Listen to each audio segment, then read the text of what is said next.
You're watching the award-winning GHS-TV, a nationally recognized student television station.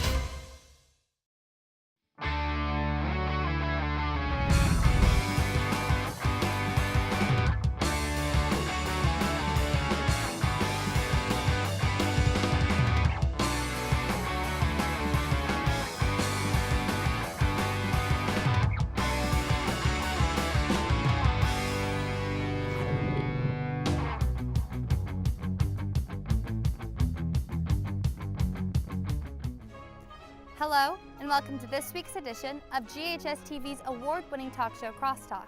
I'm your host, Sara Mayers. Each week in this time slot, we take a look at the different issues, personalities, and events that affect you and our community. 2016 is a big year for two of Memphis's most prestigious art institutions. The Memphis Brooks Museum is celebrating 100 years, and the Memphis College of Art is marking 80. First, we'll take a look at the Memphis College of Art, and then we'll go to the Brooks Museum to see how they're celebrating.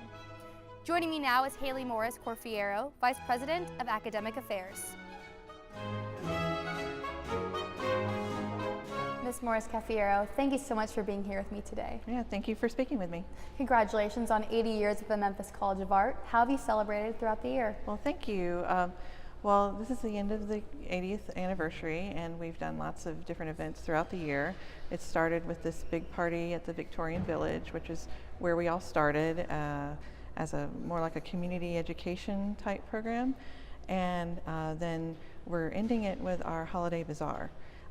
That is kind of our 66th annual event where we bring in art from alumni, faculty, staff, and students, and we bring the community in to have some fun, see some great work, and take some home with them. Well, what can we expect to see at the bazaar? Well, the bazaar this year, we've done it in the past, is really different, but in an exciting way. We are juried, and so what we did was we called for artists to submit images of their work, and so people are approving them and the work that's going to be presented. It's really as a way to improve quality and really showcase the best work that's coming from the college. So I'm one of the artists. There's several artists. We're talking paintings, drawings, ceramics, jewelry, so some craft as well as some more, fine art pieces, food, a wide array of things. So. Well, many people don't know about the history of the college. Can you tell us about that? Sure. As I said earlier, we started in the Victorian Village as a, like a community education type non-degree place where people could learn art, and it was a community of people can get together and talk about art and learn about art.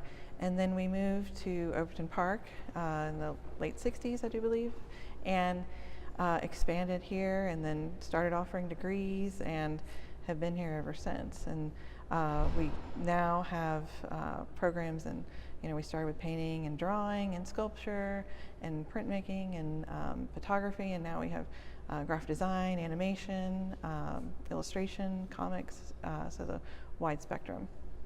Well, the college has been in two different locations, as you said. There was the James Lee House and the Rust Hall, which is where we currently are, and they've both gotten national recognition. Yes, it's a beautiful building that is very iconic of the college, and so you can just kind of tell people that we're in the big building with all the squares in the front, and they know exactly where we are. Well, you do have a great location in Overton Park. You're right across the street from the Brooks Museum. Yes. Have you had any collaborations? Yes, our students can visit the museum for free, and oftentimes our graduate programs take students there to do curatorial lectures and artist lectures, very engaged with the staff there to work with our students. How exactly is MCA funded? We're a private college, we're not for profit, so we're funded through our tuition, but also donors and other grants, so yeah. Well, your college is always showcasing the students' work, but what exhibits do you have coming up? Coming up is the Holiday Bazaar, so we have the entire college covered with artwork for our two main galleries, upstairs and downstairs. And then after that, downtown we have the Art of Science, which is a really interesting collaboration between Le Bonheur Hospital and artists. And so a doctor, a scientist will collaborate with an artist to create work. And so it's really interesting because people who are not artists, inspire people who are. And the work that comes out of the show is amazing. It's in the Hyde Gallery downtown. And then after those two shows, then we go into, here we have the BFA show for the graduating students of the fall. So I think there's, like 15 or 16 students of all the different programs. And then also at the same time as the Art of Science is our MFA show downtown. Well, tell us what we're sitting around right now, this exhibit right here. Oh, this is an artist from Arkansas, and he, John Harlan Norris, and he creates structures, and then he paints these whimsical paintings based on these different kind of maquettes that he makes. And he came to the college and did a lecture and did a workshop with the students. So it was really great. We have visiting artists, about 3 or 4 every semester that come and give a public lecture that's open to the community, and then either does a critique session with students or a workshop, which is really wonderful. Well, as you said, aside from visual arts, you also have graphic and computer design. Can you tell us about those classes? Sure. Our programs are very interdisciplinary, meaning you might get a degree in graphic design, but you're also taking classes in metals and printmaking and ceramics and photography. Really, we like everybody's program to be informed by multiple disciplines. So we have illustration, which is drawing meant to work with a client, children's book illustration, commercial illustration. And then we have within that a track in comics, which creates more of a narrative and comic books that everyone's aware of. Graphic design is much more user-centered, so we're working with new technologies and new ways of working with design. And then animation kind of wraps that design arts area up, where it's in collaboration with illustration, moving image with a narrative, very important. The narrative in the story is very important. And it also does 2-dimensional and some 3-dimensional animation. Well, tell us about MCA's extensive community outreach. Oh, community outreach. Well, we've got several different forms that we work with the community. One is kind of through the community education program, which is how we all started. And that has an extensive program that goes year round. And we work with children on the weekends during the year, and over the summer we have summer camp. We have adult education where you can take just a wide array of classes. I love teaching those and working with people outside the community. Then in terms of more academic collaborations, like we're working with Le Bonheur, we have a liberal arts class and a illustration class that's working all year with Le Bonheur to create visual aids for children to understand the various diseases that they're being diagnosed with. So like this year they're working with asthma and coming up with a graphic comic kind of illustration that children don't understand what the medical terms, but it's a visual aid and guide in helping them learn about their conditions. And so that's just one. We're working with the Grizzlies Foundation and photographing all of their various organizations that they work with, and the students get to work with the Grizzlies basketball photographer. And so yeah, it's been a lot of fun. Well, you mentioned that you have classes that people in the community can come to. What do they learn in these classes? They're mostly, we have the painting and the drawing and are the most popular, but photography, digital photography is very popular. Bookmaking, paper making. We also offer our classes to students, if there's room in our college classes, people from the community can take it for not credit.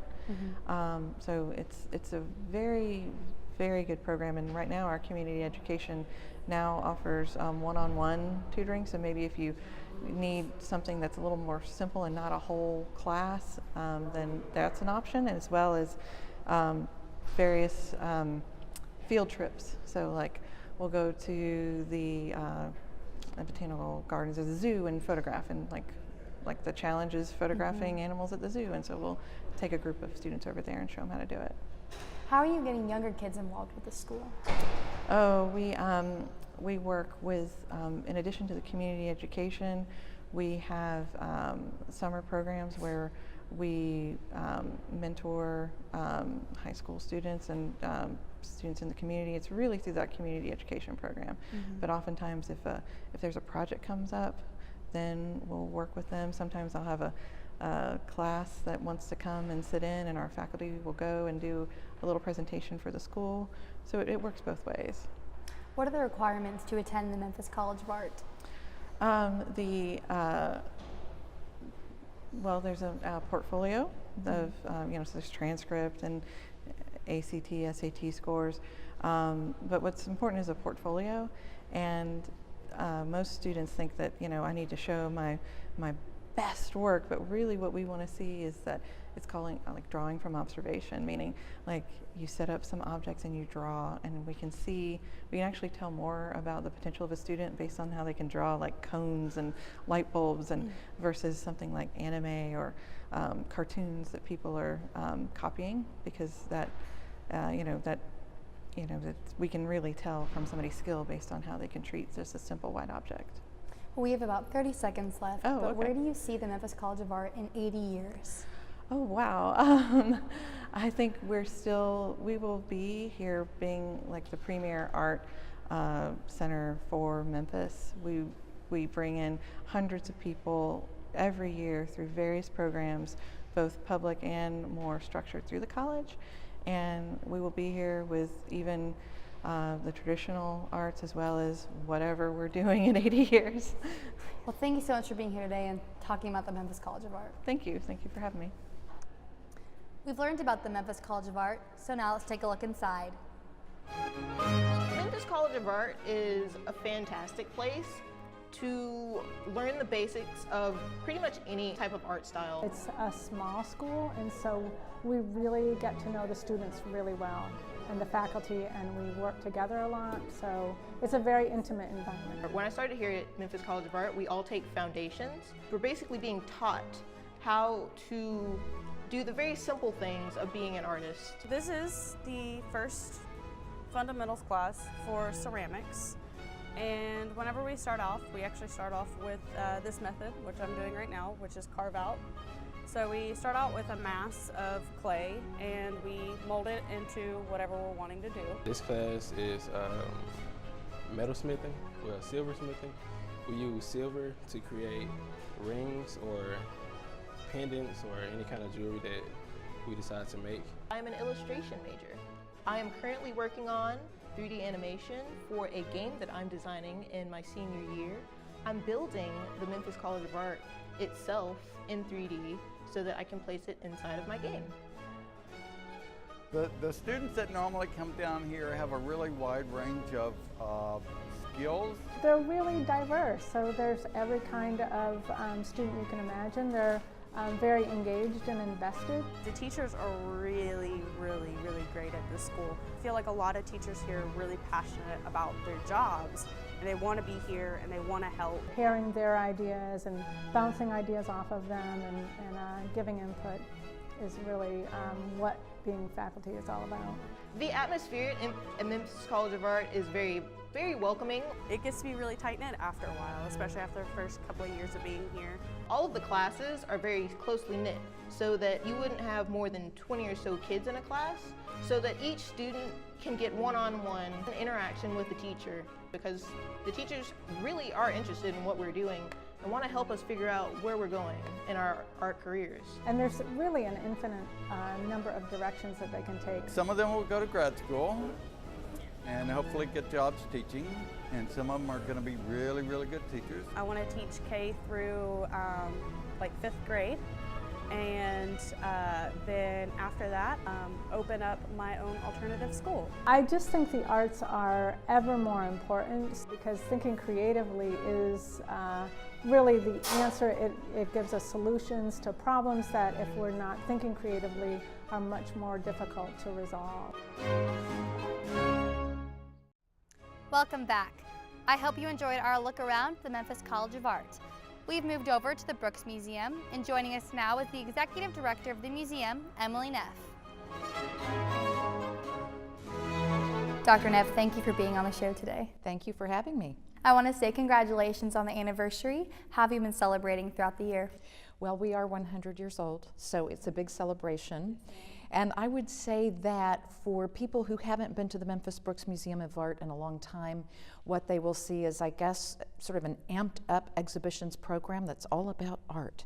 And so we have added 11 art programs just this year, including introducing 2 new series, one of which is called Rotunda Project, so that anytime you come to the museum, you walk in the door, you immediately have an experience with a work of art. Changes every 5 months. Another program we started this year is called Brooks Outside, which is getting the museum beyond its walls and out into the community. So you may remember, and I think a lot of Memphians remember, the Red Ball Project, which we launched in late April, early May to kind of kick off our centennial celebration. But those are just a couple of the things that we've done. And of course, our big centennial project exhibition is Red Groom's Traveling Correspondent. Well, tell us what the party of the century was like. I'm glad you asked. It really was a party for the century. It was absolutely insane and went off without a hitch. We were really thrilled about that. It was an all-day long series of performances, both inside and outside, inviting just about every arts organization in town. Ballet Memphis, New Ballet Ensemble, Hattie Lou Theater performing inside in the galleries. We had art making, we had music, the very iconic Memphian Joyce Cobb singing Happy Birthday. We had bands, music, everything. We also had 2,000 cake pops for the 2,000 people who came to the birthday party. We also had an extraordinary cake that was created that looked like the 1916 exterior of the building that we're sitting in. It was quite extraordinary. We were almost, we wanted to keep it forever because it was so extraordinary, but we did cut it up and serve it to everybody. Well, 100 years is a long time, like you said. Tell us a little bit about the history of the museum. I love the history of this institution. So it starts in 1906 with an idea, and between an artist named the Swiss-American artist Carl Gutierrez and a patron. And you have to remember where Memphis was at this point, having gone through 3 different yellow fever epidemics that had pretty much decimated the population. But things really, it's sort of like a phoenix rising from the ashes. The city really rebounded, made concerted efforts moving forward, and created Overton Park in 1901. And Memphis Brooks is within historic Overton Park. 1906, the idea that many cities throughout the country were thinking, well, if we're a civilized city, if we're a vibrant, energetic, attractive city, then we must have a great art museum. So this is how this idea started in 1906. And so the artist and the patron got together and involved children to raise money for a building by recycling paper on Monday, I think it was rags on Tuesday and rubber on Wednesday. Well, it didn't really raise a whole lot of money. It was a great idea, and what I love about it is that in our DNA, in our origin story, is an artist, a patron, children, and grassroots efforts. What happens in 1913 is Bessie Brooks, her husband Samuel Hamilton Brooks, very prominent businessman in the community. As a memoriam to him, she gives $100,000 to the city of Memphis to build this museum, and that's about $2 million today. So that really started the museum, although we count its origins to 1906. By 1916, we had the building that we're sitting in, and it is one of the it's a historic landmark in Memphis. Bessie Brooks aimed high. She hired one of the greatest architects in the country, James Gamble Rogers, to design and build this museum. He was J.P. Morgan's architect, very prominent architect, and her first art acquisitions committee consisted of artists who were known all around the world, so Cecilia Beau and also William Merritt Chase.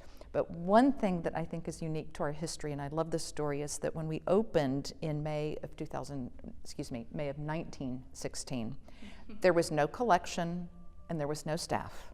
And as I like to say, that is so Memphis. It did not take long before artworks came into the collection. You're surrounded by a number of phenomenal artworks that came to the collection beginning in the 30s, but mostly in the 1950s. But the two first paintings that came into the museum's collection were the portraits of Samuel Hamilton Brooks and his wife Bessie Brooks by Cecilia Beau, and they're terrific paintings on view in the galleries. Well, tell us about some of the support organizations for the Brooks. Well, we have a number of different support organizations, one of which is called Brooks League, which has been around for a very, very long time, a volunteer group that supports a number of different initiatives, different all the time here at the Brooks. Tea and Tour for our seniors is one of the main programs that they do here. Another one is called the Decorative Arts Trust, and the Decorative Arts Trust raises money to buy artworks for the collection in the area of decorative arts. And when we say decorative arts, what we mean is furniture, glass, ceramics, and so forth. It could be clothing and so forth. And then our third group is called Memphis Wine and Food Series, and that is a group of wine aficionados.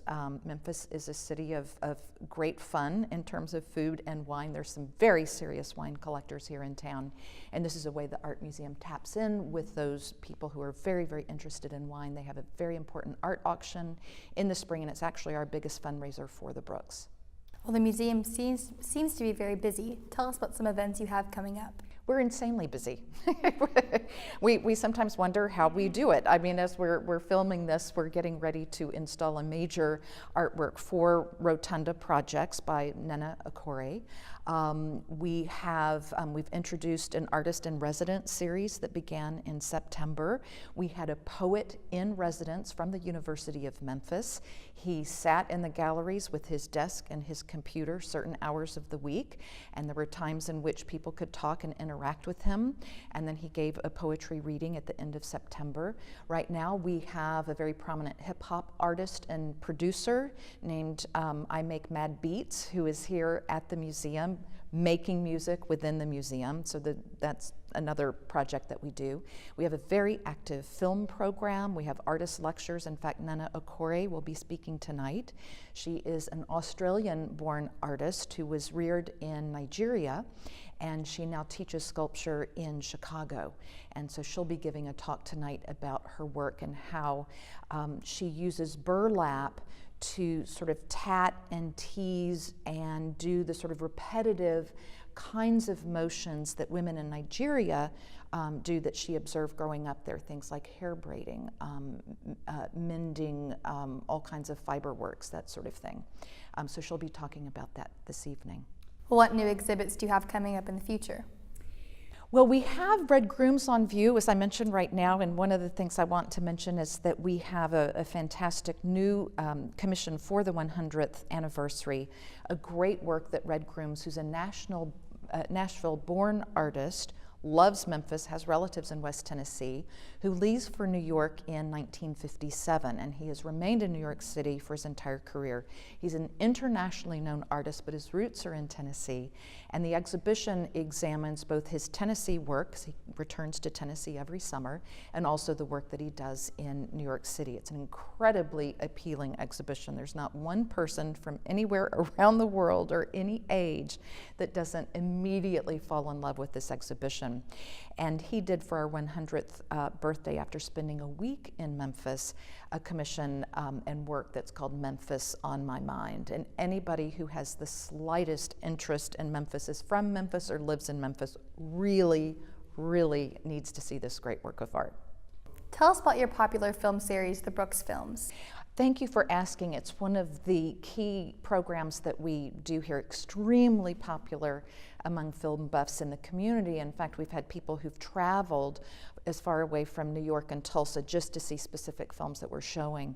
We focus on indie films, cult films, classic films, relatively new releases and popular films, and the programming, which is done by our Associate Curator of Film and Public Engagement, is tied into the museum's collection. And so, for example, we just opened a dedicated space for the art of Carol Clore. Carol Clore is a really well-known artist in the region and really becoming better known nationally. from Arkansas, lived and worked in Memphis. We have the largest and best collection of his work. He is incredibly popular with our audiences. We have a new dedicated gallery for his art at the museum. Whether we call him a magic realist, an American surrealist, magic realism, it's, you know, he's very hard to categorize, but he does connect in a certain way with the Delta and with Southern literature. So if you are a fan of Eudora Welty, if you're a fan of William Faulkner, you're really going to kind of plug into the art of Carol Clore.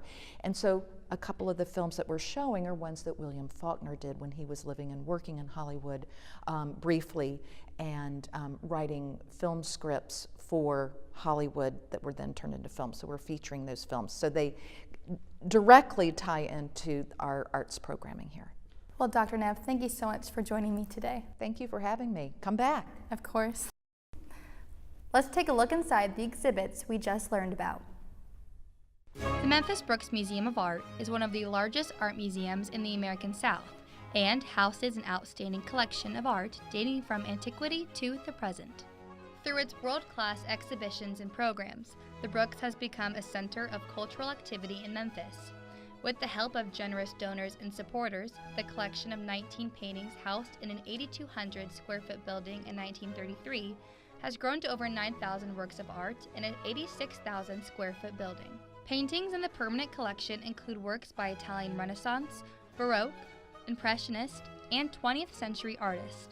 The Brooks also has a fine collection of English portraits, including works by Gainsborough, Reynolds, Lawrence, and Romney. They are Impressionist works by Camille Pissarro, Renoir, and many American Impressionists, Winslow Homer, Thomas Hart Benton, Child Hassam, and Robert Henry. The contemporary collection includes paintings by Kenneth Noland, Robert Motherwell, and Nancy Graves, plus the nationally known Memphis artist Carol Clore. The Brooks Museum also conserves a selection of 19th and 20th century sculpture and decorative arts, including furniture and textiles. The sculptures on the grounds surrounding the Brooks Museum building are part of the museum's permanent collection. The Brooks is dedicated to enriching the lives of visitors through the museum's expanding collection, varied exhibitions, and dynamic programs. The museum provides visitors the opportunity to learn about the visual arts through diverse traveling exhibitions and thought-provoking in-house exhibitions. Now through January 2017, Brooks is celebrating one of Tennessee's own and Red Groom's traveling correspondent. Organized by the Memphis Brooks Museum of Art, the exhibition includes works that celebrate New York and Tennessee and include an artist-fabricated 20-foot bus that visitors can board and 9 figures from Tennessee Foxtrot Carousel. A new groom's artwork commissioned for the Brooks Centennial was unveiled during the exhibition run.